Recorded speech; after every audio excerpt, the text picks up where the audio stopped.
Also read today for a woman's right to choose. I also read today for my LGBTQ plus kin, that they may live the lives that they want in safety and love. About the sadness. I just wanted to know about the sadness that propelled you around campus, your long black hair, face so pained I was drawn to it. Was it my kindness or curiosity? In the dorm during that snowstorm, I passed you, stranded, in the phone booth and knew you were desperate, slumped in the dark corner in the cellar of an ancient building. I thought you might be crying. I thought you might be crying, so I spoke to you. Years later, when all of you was so ingrained in my eyes and hands and mouth and tongue, you let me into that phone booth and the child you aborted from your boyfriend who wasn't ready. What about you pulling my head to your breast and begging me to suck? To your breast and begging me to suck, I was already deeper into you than I could have known. Loving you with my mouth, safe for you and coming as my tongue replaced the dick, arching backward, pulling my hair, wanting me deeper, crying many nights, apologizing for ruining my life. I didn't understand you then. I understand less now. I understand even less now how you wanted me to hold you at night, or at least the nights you needed my touch. While on the other nights I fucked you, opening your legs wide, and you begged for me to rip out your womb, all I could do was brush your hair with my lips and remember how you once wanted me, like the end of the world, and you were about to come. Like the end of the world and you were about to come, underneath this young guy you met at the bar, my cousin's friend, and I pretend to sleep with my back to the sex as he grunts and groans, but you're quiet. Not like the woman who moans and calls my name as my fingers move to the slow wave of your hips, licking the red nipples with quick flicks of my tongue, knowing what you like better. I come without you ever touching me. I come without you ever touching me. I stay with you in the waiting room, 3 months pregnant for the second time. I sit with you wanting that baby for us. It is not mine, and it won't be yours as you disappear into that clinic room that will wipe away memory and replace it with an anguish you hide daily. In recovery, I hold your hand.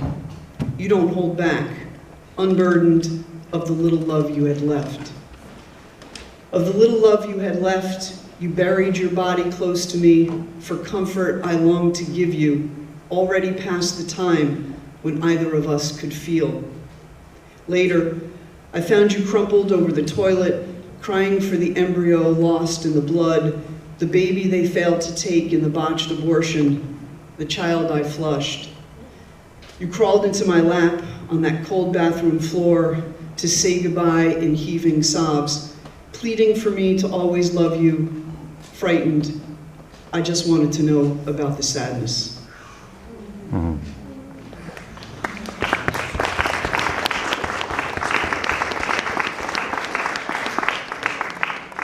The curve of things. I'm reading this for you, Gabriel Cleveland, since sometimes I don't read it, and Gabriel is responsible for all that is Cabin Carey Press. Not all. Well, okay, I'm saying all today because I'll take it. I'm just exaggerating. A little bit, just a little bit. The curve of things. Loving a woman is not linear. It is filled with half moons, semicircles, partial eclipses of the sun, two halves rolling into new geometric configurations, sensuous and infinite. China cups, cereal bowls, a sunflower center, your lips on my lips, a puppy's head, your lower back. The mountains outline, the stars at night, a new moon, an old wooden barrel, your hands cupped, filled with water, the yellowed pear, the brass doorknob, the city skyline in my rearview mirror, the brush in my hand, the sleeping cat, the printed letter G, a slow word, your breasts in profile, my mouth on your neck, the silt-rich molehills, a scared possum, the crystal goblet half filled, a globe, an enjambed line, a lullaby, a baby's pout, the geography of your foot. Halos of cigar smoke, newly permed hair, dabs of frost on windows, the tips of your fingers, a cold beer bottle, a hot cup of coffee, a beagle's howl, the rabbit's root, my breath on your cheek, red juicy tomatoes, the binding of a book, the tension in the bowstrings, a kind word, a quick pivot, the physics of baseball, the swelling in a joint, the brown cowl of the Franciscan, a tattooed bicep, the topography of your inner thigh, a half-bitten peach, an alto sax, a comb through your hair, a backward dive, a pebble, waves before they crash, the final burst of sunset, a mother and child rocking, painting a female nude, a back arching in ecstasy, a cat before pouncing, a movie screen, your soft moans. The dog chasing his tail, an embryo floating, the moon rises full, a nova bursts forth, a belly protrudes, a knapsack explodes, your closed lids flutter. Ice freezes into cubes, a signature is written.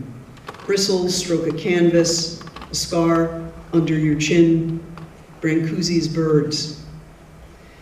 A cliff at sunrise, milk on an upper lip, your eyes in moonlight, the silky lampshade, the sculptor's knife, your half-closed lips, a recently emptied seat, cinnamon sweet potatoes, a ballerina's calf, a used bar of soap, chubby checkers, the twist, your head in my lap, reading a favorite poem, the chiming of our nose rings, a braid of gold on a finger, a bowl of chocolate pudding, your tongue on my nipple, my hands memorizing your body, loving a woman lies in the curve of things.